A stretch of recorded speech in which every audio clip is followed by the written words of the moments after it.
Good morning everyone, welcome back to my channel জিনাসিন out life. আমি আজকে সকালবেলা ঘুম থেকে অনেকক্ষণ উঠে গেছি। চা চা তো অবভিয়াসলি আমারটা আজকে তাড়াতাড়ি খাওয়া যায়, শরীর ভালো না, তার সত্ত্বেও তো কাজ তো করতেই হবে অ্যাজ ইউজুয়াল। তো সকালবেলা ব্রেকফাস্টে ডিম সেদ্ধ, ডিমটা কেন এখন ছাড়ানো হয়নি, আর ব্রেড খেয়ে নিচ্ছি। আর কিছু না, আমি ভাতের জোগাড় করবো, ভাতেও সেরকম কিছু করছি না, রান্না তো দেখতে পাবে। আর দশকর্মা আর বাকি বাকি সমস্ত কিছু কাজগুলো করে নিতে হবে, মাকে আবার ফোন করবো। এই হচ্ছে আমার ব্যাক টু ব্যাক কাজ। কালকে জানতে পারবে একটা বিরাট সুখবর।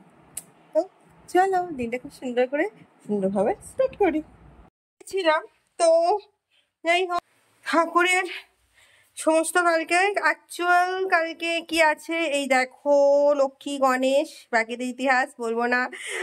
তো যাই হোক, আজকে আমার ঠাকুরের কাছে এই ফুলটা আমার জবা গাছে, আমি নতুন জবা গাছ বসেছি, জবা গাছে এই ফুলটা ফুটছে, এই সুন্দর এই যে এই জবাটা আমার গাছে ফুটছে। তো এটা আজকে দিয়ে দিয়েছি। আর এইখানে হচ্ছে সমস্ত, বুঝতে পারছো কিসের জোগাড়, দোকান পুজোর জোগাড়ের জিনিসপত্র। আমি বললাম না সুখবর আছে, সুখবরটা পরে পাবে। আমি ভাত করে গেছি, ভাত উচ্ছে আলু ভাতে দিয়েছে, ঠিক আছে, তোমাদের খাবারের সময় দেখানো হচ্ছে। তার আগে ভাই আমি একটু রেস্ট নিই। আর মানে একটু সামান্য থোড়াসা রেস্ট না নিয়ে না ভাত খেতে পারবো না। Just 2 minutes, 2-3 minutes to rest and then তো আবার কাজে অ্যাজ ইউজুয়াল।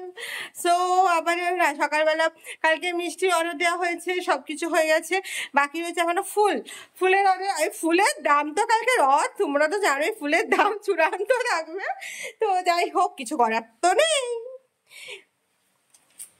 আমার নিজের ফুল কিনতে হবে, তখন ফুলের করে নেবো, মায়ের সাথে গিয়ে কাজ করে নেবো। চলো দেখা হচ্ছে পরে। হ্যাঁ বললাম 2 minutes রেস্ট। এই যে উচ্ছে আলু সেদ্ধ করেছি, কাঁকরোল ভাজা, মাছ ভাজা, আর ভাজার পরিমাণটা ভাতটা যে কি, মানে আমি কি মুডে ছিলাম ভাব যাই না, তাড়াতাড়ি মুডে থাকলে আমার এই জিনিসটাই হয়। তো যাই হোক, এটা হয়েছে। তো খেয়ে দিয়ে নিয়ে একটু একটু একটু একটু একটু একটু এই থোড়া সা রেস্ট নেবো, তারপরে আবার আমার এখনো ফুলের অর্ডার, বললামই অনেক অর্ডার বাকি, সেইগুলো মেটাতে যাবো। ও মাই গড। যাই হোক চলো, খুব আনন্দ আছি, একটু আনন্দ আছি, একটু না একটু বেশি থোড়া আনন্দে আছি। চলো মা, আমি এখন বেরোচ্ছি আবার পুজোর কেনাকাটা করতে। মা এখন ওই যে ভিডিওতে কথা বলছি বলে ওখানে পেছনে দাঁড়িয়ে আছে।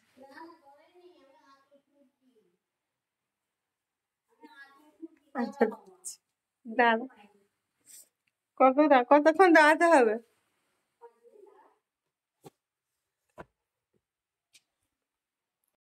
দেখা এই যে, চলো বেরো, আমি দিয়ে বেরোবো।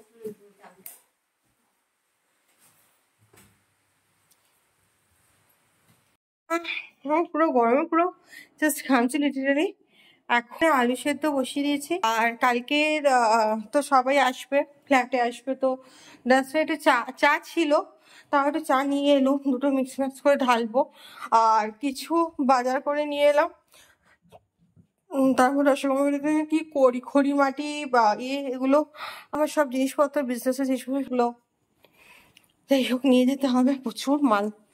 কালকে যে কি করে বই করবো আমি জানি না, সিরিয়াসলি আমার পায়ে এমনিতেই নেই, মানে খোড়া মানুষের খোড়া জিনিসপত্র। যাই হোক, আপাতত হয়ে গেছে। আমি এই চাগুলো বিস্কুটগুলো কালকে বিস্কুটটা ঢালবো, আজকে ঢালতে ইচ্ছা করছে না। এখন বিস্কুটটা লাগলো কেটে নেবে, ওরা যা খুশি করবে, আমার কোনো ব্যাপার না। প্যাকেট রেখে দিয়েছি সামনে, হয়ে গেল, বাকি যা হবে হবে। এখন একটু বসি, তারপর আমার 10টা খাওয়ার কথা, মানে যেটা রুলস, বাট আমার ঠিক আছে। মুড়িতে একটু তেল আর আলু সেদ্ধ, নুন নিয়েছি, আলু সেদ্ধ নিয়েছি। আর এই বইটা পড়তে যাই হোক, তা তো লেট হয়ে গেল। চলো এখানে ভিডিওটা শেষ করছি। সবকিছু করে কাজ করে ফিক্স করে সবকিছু করতে অনেক রাত হয়ে যাবে। Good night, sweet dream, take care, take it easy. কালকে আমার নতুন দিন একটা শুরু হচ্ছে, তো নতুন দিন আপাতত এখনো পুরোপুরি কাজ যেহেতু পুরো হয়নি, তো সেহেতু আমি বলতে পারছি যে আমি পুরোটাই দোকানে বসতে পারবো, বাট হ্যাঁ শুরুটা তো হোক, তবে শেষ। তো যাই হোক, তা এখন তো কালকে বেরিয়ে, তো চলো কালকে আবার দেখা হচ্ছে, ততক্ষণ স্টে টিউন, দেখা হচ্ছে, গুড বাই, ভালো থাকবে, সুস্থ থাকবে, সবাইকে ভালো, সবাইকে লাভ ইউ, আর বাই বাই।